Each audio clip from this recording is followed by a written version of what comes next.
ಅಸ್ಸಲಾಮು ಅಲೈಕುಂ ವರಹಮತುಲ್ಲಾಹ್. ಬಿಸ್ಮಿಲ್ಲಾಹಿರ್ ರಹ್ಮಾನಿರ್ ರಹೀಮ್. ಅಲ್ಹಮ್ದುಲಿಲ್ಲಾಹ್ ವಸ್ಸಲಾತು ವಸ್ಸಲಾಮು ಅಲಾ ಅಶ್ರಫಿ ರಸೂಲಿಲ್ಲಾಹ್. ಮಾನ್ಯ ಸಹೋದರ ಸಹೋದರಿಯರೇ, ಕಳೆದ ಭಾಗದಲ್ಲಿ ಪವಿತ್ರವಾದ ಸೂರಾ ಯಾಸೀನ್ ಮೊಟ್ಟಮೊದಲಾಗಿ ವಿವರಿಸುವಂತಹ ಚರಿತ್ರೆ, ಆ ಚರಿತ್ರೆಯ ಸಂಕ್ಷಿಪ್ತ ವಿವರಣೆಯ ಮೊದಲ ಭಾಗವನ್ನು ಹೇಳಲಾಗಿದೆ. ನೀವೆಲ್ಲರೂ ಕೂಡ ಅದನ್ನು ನೆನಪಿಸಬಹುದೆಂದು ಈ ಸಂದರ್ಭದಲ್ಲಿ ಮುನ್ನುಡಿಯಾಗಿ ಹೇಳುತ್ತಾ, ಕಳೆದ ಎಪಿಸೋಡ್ನಲ್ಲಿ ಹೇಳಿದ ಚರಿತ್ರೆಯ ಹ್ರಸ್ವ ವಿವರಣೆ ಈ ರೀತಿ ಇದೆ. ಒಂದು ಊರಿಗೆ ಅಲ್ಲಾಹನು 2 ಪ್ರವಾದಿಗಳನ್ನು ಧರ್ಮ ಪ್ರಬೋಧನೆಗೆ ಬೇಕಾಗಿ ಕಳುಹಿಸುತ್ತಾನೆ. ಅವರು ಆ ನಾಡಿಗೆ ತಲುಪಿದಾಗ ಅಲ್ ಹಬೀಬುನ್ ನಜ್ಜಾರ್ ಎಂಬಂತಹ ವ್ಯಕ್ತಿ ಇವರೊಂದಿಗೆ ನಂಬಿಕೆಯನ್ನು ತಾಳುತ್ತಾರೆ. ಬಳಿಕ 2 ಪ್ರವಾದಿಗಳು ಊರವರ ಸಮೀಪ ಬಂದು ತಮ್ಮಲ್ಲಿರುವಂತಹ ಅದ್ಭುತ ಪವಾಡಗಳನ್ನು ತೋರ್ಪಡಿಸುತ್ತಾರೆ. ರೋಗಿಗಳನ್ನು ಆಶ್ಚರ್ಯಕರವಾದ ರೀತಿಯಲ್ಲಿ ಗುಣಪಡಿಸುವಂತಹ ಚಿಕಿತ್ಸೆಯನ್ನು ಅವರು ನೀಡಲು ಪ್ರಾರಂಭಿಸುತ್ತಾರೆ. ಈ ವಿಚಾರ ಅರಸನಿಗೆ ತಿಳಿದಾಗ ಅವನು ಇವರಿಗೆ ಪೆಟ್ಟನ್ನು ಕೊಟ್ಟು ಜೈಲಿಗೆ ತಳ್ಳಿಬಿಡುತ್ತಾನೆ. ಬಳಿಕ 3ನೆಯ ಪ್ರವಾದಿಯನ್ನು ಆ ಊರಿಗೆ ಅಲ್ಲಾಹನು ಕಳುಹಿಸುತ್ತಾನೆ. ಅವರು ಬಹಳ ಜಾಗರೂಕತೆಯಿಂದ ಹೆಜ್ಜೆಯಿಟ್ಟು ಅರಸನನ್ನೇ ವಶೀಕರಿಸಿ ರಾಜನ ಅರಮನೆಯಲ್ಲಿಯೇ ಉಳಿದುಕೊಂಡು ಜನರಿಗೆ ಬೇಕಾಗುವಂಥ ಚಿಕಿತ್ಸೆಯನ್ನು ನೀಡಲು ಪ್ರಾರಂಭಿಸುತ್ತಾರೆ. ಅವರ ವಿಚಾರ ಜನಮಾತಾಗಿಬಿಡುತ್ತದೆ. ಎಲ್ಲರೂ ಕೂಡ ಮಾತನಾಡಲಿಕ್ಕೆ ಪ್ರಾರಂಭಿಸುತ್ತಾರೆ, ಪ್ರಶಂಸಿಸುತ್ತಾರೆ.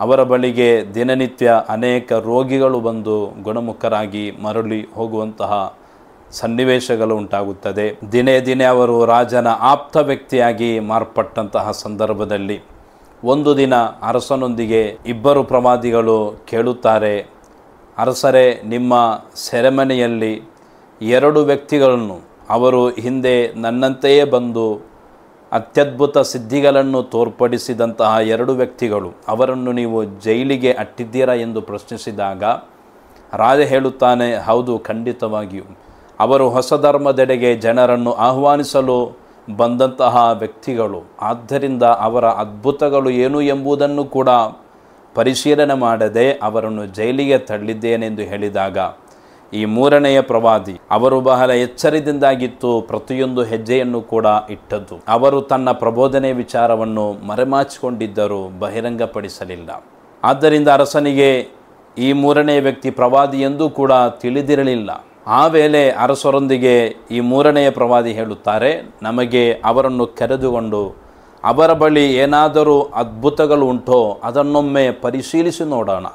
ನನ್ನಲ್ಲಿ ಕೂಡ ಅದ್ಭುತ ಪವಾಡಗಳುಂಟು. ನಾನು ಅವರೊಂದಿಗೆ ಪೈಪೋಟಿ ಮಾಡಿ ಅವರನ್ನು ಸೋಲಿಸಿಬಿಡುತ್ತೇನೆ. ನಮ್ಮ ಪವರನ್ನು ಅವರ ಮುಂದೆ ತೋರ್ಪಡಿಸೋಣ ಎಂದೆಲ್ಲ ಹೇಳಿ ಆ 2 ವ್ಯಕ್ತಿಗಳನ್ನೂ ಕೂಡ ಅರಸನು ಅಲ್ಲಿ ಹಾಜರುಪಡಿಸುವಂತಹ ಸನ್ನಿವೇಶವನ್ನು ಇವರು ಮಾಡಿದರು. ಅದರಂತೆ 2 ವ್ಯಕ್ತಿಗಳನ್ನು ಕೂಡ ಅರಸನು ಕರೆಯುತ್ತಾನೆ, ಆಹ್ವಾನಿಸುತ್ತಾನೆ. 2 ಕೂಡ ಅರಸರ ಮುಂದೆ ಹಾಜರಾಗುತ್ತಾರೆ. ಆ ವೇಳೆ 3ನೆಯ ಪ್ರವಾದಿ ತನ್ನ ವಿಳಾಸವನ್ನು ಮರೆಮಾಚಿಕೊಂಡು 2 ವ್ಯಕ್ತಿಗಳೊಂದಿಗೆ ಪ್ರಶ್ನಿಸುತ್ತಾರೆ, ವಮಾ ಆಯತುಕುಮ, ನಿಮ್ಮಲ್ಲಿ ಏನಾದರೂ ಪುರಾವೆ ಉಂಟೋ? ನೀವು ಪ್ರವಾದಿ ಎಂಬುದಕ್ಕೆ ಯಾವ ಅದ್ಭುತಗಳನ್ನು ನೀವು ತೋರಿಸುತ್ತೀರಿ? ಆ ವೇಳೆ ಅವರಿಬ್ಬರು ಕೂಡ ಹೇಳಿಬಿಡುತ್ತಾರೆ, ಮಾತತಮನ್ನ, ನೀವು ಬಯಸುವುದನ್ನು ನಾವು ತೋರ್ಪಡಿಸುತ್ತೇವೆ. ಆಗ ಅರಸ ಒಬ್ಬ ಮಗುವನ್ನು ಕರೆದುಕೊಂಡು ಬರಲಿಕ್ಕೆ ಹೇಳ್ತಾನೆ. ಆ ಮಗುವಿನ ಅವಸ್ಥೆ ಏನೆಂದರೆ 2 ಕಣ್ಣುಗಳು ಕೂಡ ಇಲ್ಲ. ಕಣ್ಣುಗಳಿಲ್ಲದಂತಹ ಆ ಒಂದು ಮಗುವನ್ನು ಕರೆದುಕೊಂಡು ಅರಸ ಹೇಳುತ್ತಾನೆ, ಈ ಮಗುವಿಗೆ ನೀವು ಕಣ್ಣುಗಳನ್ನು ಕೊಡಬೇಕು, ಸರಿಪಡಿಸಬೇಕು. ಆ ಮಗು ದೃಷ್ಟಿ ಇರುವಂತಹ ಮಗುವನ್ನಾಗಿ ಪರಿವರ್ತನೆಗೊಳ್ಳಬೇಕು. ನಿಮ್ಮಿಂದ ಸಾಧ್ಯವೋ? ಅವರಿಬ್ಬರೂ ಕೂಡ ತಕ್ಷಣ ಆ ಚಾಲೆಂಜನ್ನು ಸ್ವೀಕರಿಸಿ ಅಲ್ಲಾಹನೊಂದಿಗೆ ಪ್ರಾರ್ಥಿಸುತ್ತಾರೆ. ಅಲ್ಲಾಹನೊಂದಿಗೆ ಪ್ರಾರ್ಥಿಸುವಾಗ ಅಲ್ಲಿ ವಿಸ್ಮಯ ನಡೆಯುತ್ತದೆ. ಆ ಮಗುವಿನ ಮುಖದಲ್ಲಿ ಕಣ್ಣುಗಳೇ ಇರಲಿಲ್ಲ. ಸುಂದರವಾದ 2 ಕಣ್ಣುಗಳನ್ನು ಅಲ್ಲಾಹನು ಅವರ ಪ್ರಾರ್ಥನೆಯ ಫಲದ ಮೂಲಕ ಕೊಟ್ಬಿಡುತ್ತಾನೆ. ಆ ಮಗು ದೃಷ್ಟಿ ಇರುವಂತಹ ಕಣ್ಣುಗಳಿರುವಂತಹ ಮಗುವಾಗಿ ಬದಲಾಗುತ್ತದೆ. ಆಶ್ಚರ್ಯ ನಡೆಯುತ್ತದೆ. ಅರಸನೇ ಕೂಡ ಬಹಳ ಚಕಿತವಾಗಿ ಬಿಡುತ್ತದೆ. ಆ ವೇಳೆ 3ನೆಯ ಪ್ರವಾದಿ ಅರಸರೊಂದಿಗೆ ತಂತ್ರಪೂರ್ವಕವಾಗಿ ಹೇಳುತ್ತಾರೆ, ಓ ಅರಸರೇ, ಇನ್ ಅಂತ ಅಂತ ಆಲಿಹತಕ ಹತ್ತ ಯಸ್ನಉ ಮಿಥಲ ಹಾದಾ ಕಾನಲಕ ಶರಫ್ ವಲಿ ಆಲಿಹತಿಕ್. ಇಬ್ಬರು ವ್ಯಕ್ತಿಗಳು ಅವರು ತಮ್ಮ ಸೃಷ್ಟಿಕರ್ತನೊಂದಿಗೆ ದೇವರೊಂದಿಗೆ ಪ್ರಾರ್ಥಿಸಿದಾಗ ಈ ಮಗುವಿಗೆ ಕಣ್ಣು ಲಭಿಸಿತು.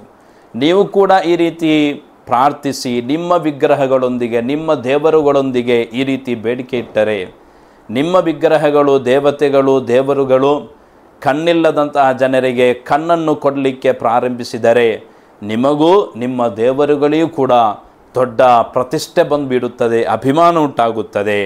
ನೀವು ಕೂಡ ಈ ರೀತಿ ಮಾಡುತ್ತೀರೋ ಎಂದು ಕೇಳಿದಂತಹ ಸಂದರ್ಭದಲ್ಲಿ ಅರಸ ಮೆಲ್ಲನೆ ರಹಸ್ಯವಾಗಿ ಮೂರನೆಯ ಪ್ರವಾದಿಯೊಂದಿಗೆ ಹೇಳುತ್ತಾನೆ, ಲೈಸಲಿ ಅಂಕ ಮಕ್ತೂಮ್, ನನ್ನ ಹಾಗೂ ನಿನ್ನ ನಡುವೆ ಯಾವುದೇ ಒಂದು ಮರೆಮಾಚುವಿಕೆ ಇಲ್ಲ. ನನ್ನ ವಿಚಾರ ನಿನಗೆ ಎಲ್ಲವೂ ಕೂಡ ಗೊತ್ತುಂಟು. ಫ ಇನ್ನ ಇಲಾಹನಲ್ಲದಿ ನಅಬುದು ಲಾ ಯಸ್ಮಅ್ ವಲಾ ಯುಬ್ಸಿರ್ ವಲಾ ಯದುರ್ ವಲಾ ಯಂಫಅ್. ನಾವು ಆರಾಧನೆ ಮಾಡುತ್ತಿರುವಂತಹ ನಮ್ಮ ದೇವರುಗಳು ಅವುಗಳಿಗೇನು ಕೇಳುವುದಿಲ್ಲ, ಅವುಗಳು ಮಾತನಾಡುವುದಿಲ್ಲ, ಕಾಣುವುದಿಲ್ಲ, ಅವುಗಳಿಂದ ಯಾವುದೇ ಒಂದು ಉಪಕಾರವೋ ಉಪದ್ರವೂ ಕೂಡ ಉಂಟಾಗುವುದಿಲ್ಲ. ನಮ್ಮ ದೇವರುಗಳ ಅವಸ್ಥೆ ಈ ರೀತಿಯಾಗಿದೆ. ಅವರೊಂದಿಗೆ ನಾವು ಎಷ್ಟು ಮೊರೆ ಇಟ್ಟರೂ ಕೂಡ ಯಾವುದೇ ಫಲ ಲಭಿಸುವುದೇ ಇಲ್ಲ. ಆದ್ದರಿಂದ ಈ ವಿಚಾರ ನಿನಗೂ ಕೂಡ ಗೊತ್ತುಂಟು ತಾನೇ ಎಂದೆಲ್ಲ ಅರಸ ಹೇಳಿದಂತಹ ಸಂದರ್ಭದಲ್ಲಿ ಕಡೆಯದಾಗಿ ಅರಸ, ನಾನು ಬೇಡಿಕೆ ಇಡುವಂತಹ ಇನ್ನೊಂದು ಬೇಡಿಕೆ, ಇನ್ನೊಂದು ಆಶ್ಚರ್ಯ ವಿಚಾರ, ಅದನ್ನು ಕೂಡ ನೀವು ಇಲ್ಲಿ ಮಾಡಿ ತೋರಿಸಿದರೆ ನಿಮ್ಮೊಂದಿಗೆ ನಾನು ನಂಬಿಕೆಯನ್ನು ತಾಳುತ್ತೇನೆ. ಅವರಿಬ್ಬರೂ ಕೂಡ ಬಹಳ ಕೂಲಾಗಿ ಕೇಳುತ್ತಾರೆ, ಏನನ್ನು ನಾವು ತೋರಿಸಬೇಕು? ಅರಸ ಹೇಳುತ್ತಾನೆ, ಇಲ್ಲಿ ಕಳೆದ ವಾರ ಮರಣ ಹೊಂದಿದಂತಹ ಒಂದು ಮೃತದೇಹವಿದೆ. ಆ ಮೃತದೇಹವನ್ನು ದಫನ ಮಾಡಿರಲಿಲ್ಲ. ಆ ಮೃತದೇಹಕ್ಕೆ ಜೀವವನ್ನು ಕೊಡಬೇಕು, ಮರುಜೀವವನ್ನು ಕೊಡಬೇಕು. ಆಮೇಲೆ ಇಬ್ಬರು ಕೂಡ ಹೇಳ್ತಾರೆ, ಖಂಡಿತ ನಮ್ಮಿಂದ ಸಾಧ್ಯ, ನಮ್ಮ ಸೃಷ್ಟಿಕರ್ತನಿಗೆ ಸಾಧ್ಯವಿದೆ, ನಾವು ಪ್ರಾರ್ಥಿಸುತ್ತೇವೆ. ಅದರಂತೆ ಅವರಿಬ್ಬರು ಕೂಡ ಆ ಮೃತ ವ್ಯಕ್ತಿಯನ್ನು ಹಯಾತ್ ಮಾಡಲು ಅಲ್ಲಾಹನೊಂದಿಗೆ ಬೇಡಿಕೆ ಇಟ್ಟು ದುಆ ಮಾಡಿದಾಗ ಅಲ್ಲೂ ಕೂಡ ಆಶ್ಚರ್ಯ ನಡೆಯುತ್ತದೆ. ಆ ಮೃತ ವ್ಯಕ್ತಿ ಎದ್ದು ನಿಲ್ಲುತ್ತಾನೆ. ಎಲ್ಲರಿಗೂ ಕೂಡ ಆಶ್ಚರ್ಯವಾಯಿತು. ಯಾರಿಗೂ ಕೂಡ ತಿಳಿಯುವಂತಹ ಗೊತ್ತಾಗುವಂತಹ ಯಾರ ತಲೆಗೂ ಕೂಡ ಹೊಳೆಯುವಂತಹ ಅದ್ಭುತಗಳನ್ನು ತೋರಿಸಿದ್ದು. ಆದರೆ ಆ ಅರಸನ ಜನರೋ ಸತ್ಯ ಪ್ರಕಾಶವನ್ನು ಸ್ವೀಕರಿಸಲು ಸಿದ್ಧರಾಗಲಿಲ್ಲ. ಕಣ್ಣಾರೆ ಅದ್ಭುತವನ್ನು ಕಂಡರೂ ಕೂಡ ಅವರು ತಮ್ಮ ಅಂಧಕಾರದಲ್ಲಿ ಅಸತ್ಯದಲ್ಲಿ ಅವರು ತುಂಬ ಲೀನವಾಗಿಬಿಟ್ಟಿದ್ದರು, ಅದರಲ್ಲಿ ಅವರು ಮುಳುಗಿಬಿಟ್ಟಿದ್ದರು. ಆದ್ದರಿಂದ ಸತ್ಯವನ್ನು ಸ್ವೀಕರಿಸಲು ಸಾಧ್ಯವಾಗುವುದಿಲ್ಲ. ಆ ವೇಳೆ ಈ ಸಂದರ್ಭವನ್ನು ಬಳಸಿದಂತಹ ಮೂರನೆಯ ಪ್ರವಾದಿ ಅರಸ ಹಾಗೂ ಅಲ್ಲಿರುವಂತಹ ಜನರೊಂದಿಗೆ ಹೇಳುತ್ತಾರೆ, ಖಂಡಿತವಾಗಿಯೂ ಇವರು ಇಬ್ಬರು ಕೂಡ ಸತ್ಯ ಪ್ರವಾದಿಗಳು, ಇವರು ಸತ್ಯವಾಹಕರಾಗಿದ್ದಾರೆ, ಇವರು ಸುಳ್ಳು ಹೇಳುವಂತಹ ಜನರಲ್ಲ. ಇವರು ಅಷ್ಟೊಂದು ಸ್ಪಷ್ಟವಾದ ಸುವ್ಯಕ್ತವಾದ ಪುರಾವೆಗಳನ್ನು ನಮ್ಮೊಂದಿಗೆ ತೋರಿಸಿರುವಾಗ ಖಂಡಿತವಾಗಿಯೂ ಇವರಿಬ್ಬರು ಕೂಡ ಸತ್ಯ ಪ್ರವಾದಿಗಳು ಎಂಬಂತಹ ಸತ್ಯವನ್ನು ಬಹಿರಂಗವಾಗಿ ಈ ಮೂರನೇ ವ್ಯಕ್ತಿ ಹೇಳಿದಂತಹ ಸಂದರ್ಭದಲ್ಲಿ ಅರಸನು ನೇರವಾಗಿ ಇವರ ಮೇಲೆ ಮುಗಿಬೀಳ್ತಾನೆ. ಆ ಸಂದರ್ಭದಲ್ಲಿ ಅರಸ ಹೇಳುತ್ತಾನೆ, ಹಾಗಾದರೆ ನೀನು ಕೂಡ ಇವರೊಂದಿಗೆ ಸೇರಿದಂತಹ ವ್ಯಕ್ತಿಯೋ, ನೀನು ಕೂಡ ನಿನ್ನ ಒಳಗುಟ್ಟನ್ನು ನಮಗೆ ಮರೆಮಾಚಿಬಿಟ್ಟಂತಹ ವ್ಯಕ್ತಿಯೋ ಎಂದೆಲ್ಲ ಅವರನ್ನೇ ಗೇಲಿ ಮಾಡಲಿಕ್ಕೆ ಪ್ರಾರಂಭಿಸುತ್ತಾರೆ.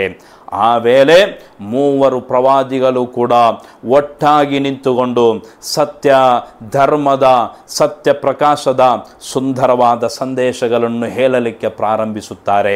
ಅರಸ, ಊರವರು ಹಾಗೂ ಈ ಮೂರು ಪ್ರವಾದಿಗಳ ನಡುವೆ ಒಂದು ದೊಡ್ಡ ಸಂವಾದವೇ ನಡೆಯುತ್ತದೆ. ಅವರ ನಡುವೆ ಒಂದು ದೊಡ್ಡ ಚರ್ಚೆಯೇ ನಡೆಯುತ್ತದೆ. ಹಲವು ವಿಚಾರಗಳು ಮಾತಿಗೆ ಬರುತ್ತದೆ. ಅದನ್ನು ಪವಿತ್ರವಾದ ಸೂರಾ ಯಾಸೀನ್ ಇಲ್ಲಿ ಸ್ಪಷ್ಟವಾಗಿ ನಮಗೆ ವಿವರಿಸಿರುವುದನ್ನು ಕಾಣಬಹುದಾಗಿದೆ. ಇನ್ಶಾ ಅಲ್ಲಾಹ್ ಇನ್ನೂ ಕೂಡ ಚರಿತ್ರೆಯ ಉಳಿದ ಭಾಗ ಉಂಟು. ಇಲ್ಲಿರುವಂತಹ ಆಯತ್ತುಗಳನ್ನು ಓದಿ ಅದರ ಅರ್ಥವನ್ನು ಹೇಳಿ ಇನ್ಶಾ ಅಲ್ಲಾಹ್ ನಂತರ ಸಾಂದರ್ಭಿಕವಾಗಿ ನಮಗೆ ಚರಿತ್ರೆಯನ್ನು ಹೇಳೋಣ, ವಿವರಿಸೋಣ. ಅಲ್ಲಾಹನು ತೌಫೀಕ್ ನೀಡಲಿ. ಇಲ್ಲಿ ಅಲ್ಲಾಹನು ಹಲವು ಆಯತ್ತುಗಳ ಮೂಲಕ ಈ ಚರಿತ್ರೆಯನ್ನು ವಿವರಿಸುತ್ತಾ ಇದ್ದಾನೆ. ಪ್ರತಿಯೊಂದು ಆಯತ್ತುಗಳಲ್ಲೂ ಕೂಡ ನಮಗೆ ಅನೇಕಾರು ಪಾಠಗಳು ಕೂಡ ಇವೆ. ಇನ್ಶಾ ಅಲ್ಲಾಹ್ ಕಡೆಯದಾಗಿ ಪ್ರತಿಯೊಂದು ಆಯತ್ಗಳಲ್ಲಿ ಬರುವಂತಹ ಪಾಠಗಳನ್ನು ನಾನು ಕಡೆಯದಾಗಿ ಹೇಳಲು ಬಯಸುತ್ತಾ ಇದ್ದೇನೆ. ಇನ್ಶಾ ಅಲ್ಲಾಹ್ ಇನ್ನೂ ಆ ಆಯತ್ತುಗಳತ್ತ ನಮಗೆ ಹೋಗೋಣ. 13ನೇ ಆಯತ್ತಿನಿಂದಾಗಿರುತ್ತದೆ ಅಲ್ಲಾಹನು ಈ ಚರಿತ್ರೆಯನ್ನು ಆರಂಭಿಸಿರುವುದು. ವದ್ರಿಬ್ ಲಹುಂ ಮಸಲನ್ ಅಸ್ಹಾಬಲ್ ಕರ್ಯ ಇದ್ ಜಾಅಹಲ್ ಮುರ್ಸಲೂನ್. ವದ್ರಿಬ್ ಲಹುಂ, ಓ ಪ್ರವಾದಿವರಿಯರೇ, ತಾವು ಜನರಿಗೆ ಹೇಳಿಕೊಡಿರಿ, ಜನರಿಗೆ ನೀವು ಹೇಳಬೇಕು. ಮಸಲನ್ ಅಸ್ಹಾಬಲ್ ಕರ್ಯ, ಆ ಊರಿನ ಆ ನಾಡಿನ ಜನತೆಯ ಉದಾಹರಣೆಯನ್ನು, ನಿದರ್ಶನವನ್ನು ತಾವು ತಮ್ಮ ಜನರಿಗೂ ಕೂಡ ಹೇಳಿಕೊಡಿರಿ. ಆ ನಾಡಿನ ಜನರ ಯಾವ ಚರಿತ್ರೆ ಎಂದರೆ ಇದ್ ಜಾಅಹಲ್ ಮುರ್ಸಲೂನ್, ಆ ಊರಿನ ಕಡೆಗೆ ಪ್ರವಾದಿಗಳು ಬಂದಂತಹ ಸಂದರ್ಭ. ಪ್ರವಾದಿಗಳು ಬಂದಾಗ ಅಲ್ಲಿ ಉಂಟಾದಂತಹ ಚರಿತ್ರೆಯನ್ನು ತಾವು ವಿವರಿಸಿಕೊಡಬೇಕು. ಇದ್ ಅರ್ಸಲ್ನಾ ಇಲೈಹಿಮ್ ಉಸ್ನೈನಿ ಫಕದ್ದಬೂಹುಮಾ, ಆ ಚರಿತ್ರೆ ಏನೆಂದರೆ ತಾವು ಹೇಳಿಕೊಡಬೇಕಾದ ಸಂದರ್ಭ ಸನ್ನಿವೇಶ ಯಾವುದೆಂದರೆ ಇದ್ ಅರ್ಸಲ್ನಾ, ನಾವು ನಿಯೋಗಿಸಿದಂತಹ ಸಂದರ್ಭವನ್ನು ತಾವು ಹೇಳಿಕೊಡಬೇಕು. ಇಲೈಹಿಮ್, ಆ ಊರವರ ಬಳಿಗೆ, ಇಸ್ನೈನಿ, 2 ಪ್ರವಾದಿಗಳನ್ನು ಮೊಟ್ಟ ಮೊದಲಾಗಿ ನಾವು ನಿಯೋಗಿಸಿದಂತಹ ಕಳುಹಿಸಿದಂತಹ ಸಂದರ್ಭ. ಫಕದ್ದಬೂಹುಮಾ, ಅವರಿಬ್ಬರನ್ನೂ ಕೂಡ ಆ ಊರಿನ ಜನತೆ ನಿಷೇಧಿಸುತ್ತಾರೆ, ಅವರನ್ನು ಸುಳ್ಳಾಗಿಸುತ್ತಾರೆ, ಅವರನ್ನು ಅಂಗೀಕರಿಸಲು ಮುಂದೆ ಬರಲಿಲ್ಲ. ಫಅಜ್ಜಜ್ನಾ ಬಿಸಾಲಿಸ್, ಆ ವೇಳೆ ಫಅಜ್ಜಜ್ನಾ, ಈ ಇಬ್ಬರು ವ್ಯಕ್ತಿಗಳನ್ನು ನಾವು ಶಕ್ತರನ್ನಾಗಿ ಮಾಡಿದೆವು. ಬಿಸಾಲಿಸಿನ್, 3ನೆಯ ಒಂದು ಪ್ರವಾದಿಯ ಮೂಲಕ. 3ನೆಯ ಪ್ರವಾದಿಯನ್ನು ಕೂಡ ಆ ಊರಿಗೆ, ಆ ಜನರ ಬಳಿಗೆ ಕಳುಹಿಸುವುದರ ಮೂಲಕ ಇವರಿಬ್ಬರನ್ನು ಕೂಡ ನಾನು ಶಕ್ತರನ್ನಾಗಿ ಮಾಡಿದೆ. ಇವರಿಗೆ ಈ 3ನೆಯ ಪ್ರವಾದಿಯ ಮೂಲಕ ನಾನು ತಾಕತ್ತನ್ನು, ಶಕ್ತಿಯನ್ನು ಕೊಟ್ಬಿಟ್ಟೆ. ಫಕಾಲು, ಇವರು ಮೂವರು ಕೂಡ ಒಟ್ಟಾಗಿ ಒಂದೇ ಧ್ವನಿಯಲ್ಲಿ ಅರಸ ಹಾಗೂ ಊರಿನ ಜನರೊಂದಿಗೆ ಹೇಳುತ್ತಾರೆ, ಇನ್ನ ಇಲೈಕುಂ ಮುರ್ಸಲೂನ್, ಇನ್ನ ಖಂಡಿತವಾಗಿಯೂ ನಾವು, ಇಲೈಕುಂ, ನಿಮ್ಮ ಬಳಿಗೆ, ಮುರ್ಸಲೂನ್, ನಿಯೋಗಿಸಲ್ಪಟ್ಟಂತಹ ಪ್ರವಾದಿಗಳಾಗಿದ್ದೇವೆ. ನಾವು ಪ್ರವಾದಿಗಳಾಗಿದ್ದೇವೆ, ನಾವು ಸುಳ್ಳು ಹೇಳುತ್ತಾ ಇಲ್ಲ. ನಾವು ಪ್ರವಾದಿಗಳು ಎಂಬುದಕ್ಕೆ ಪೂರಕವಾದಂತಹ ಪುರಾವೆಗಳನ್ನು, ನಿದರ್ಶನಗಳನ್ನು, ಪವಾಡಗಳನ್ನು ನಾವು ಈಗಾಗಲೇ ತೋರಿಸಿಯಾಗಿದೆ. ಸ್ಪಷ್ಟವಾದ ಪುರಾವೆಗಳನ್ನು ನಾವು ಪ್ರದರ್ಶನ ಮಾಡಿದ್ದೇವೆ. ಆದ್ದರಿಂದಲೇ ಅವುಗಳನ್ನು ಮುಂದಿರಿಸಿಕೊಂಡು ನಾವು ಹೇಳುತ್ತಾ ಇದ್ದೇವೆ, ಖಂಡಿತವಾಗಿಯೂ ನಾವು ಪ್ರವಾದಿಗಳು. ಕಾಲು, ಆ ವೇಳೆ ಅವರೆಲ್ಲರೂ ಕೂಡ ಹೇಳ್ಬಿಡುತ್ತಾರೆ.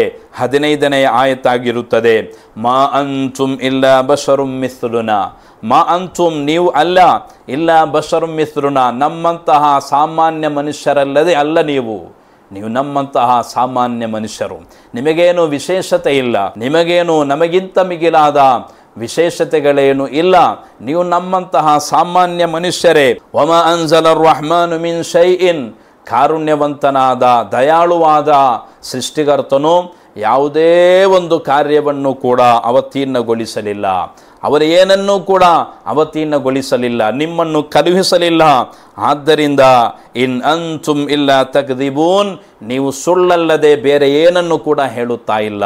ನೀವು ಹಸಿ ಶುದ್ಧವಾದ ಸುಳ್ಳುಗಳನ್ನೇ ಇಲ್ಲಿ ವಾದಿಸುತ್ತಾ ಇರುವುದು. ನೀವು ಸುಳ್ಳು ಹೇಳುತ್ತಾ ಇದ್ದೀರಿ, ನೀವು ಪ್ರವಾದಿಗಳಲ್ಲ.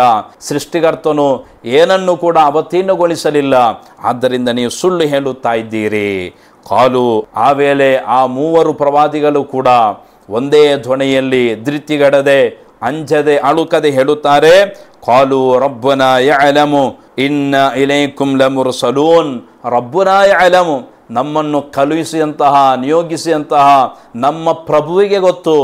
ಇನ್ನ ಇಲೈಕುಂ ಲಮುರ್ಸಲೂನ್, ಖಂಡಿತವಾಗಿಯೂ ನಾವು ನಿಮ್ಮ ಎಡೆಗೆ ಕಳುಹಿಸಲ್ಪಟ್ಟಂತಹ, ನಿಯೋಗಿಸಲ್ಪಟ್ಟಂತಹ ಪ್ರವಾದಿಗಳು ಎಂಬುದು ಖಂಡಿತ ನಮ್ಮ ಪ್ರಭುವಿಗೆ ತಿಳಿದಿದೆ.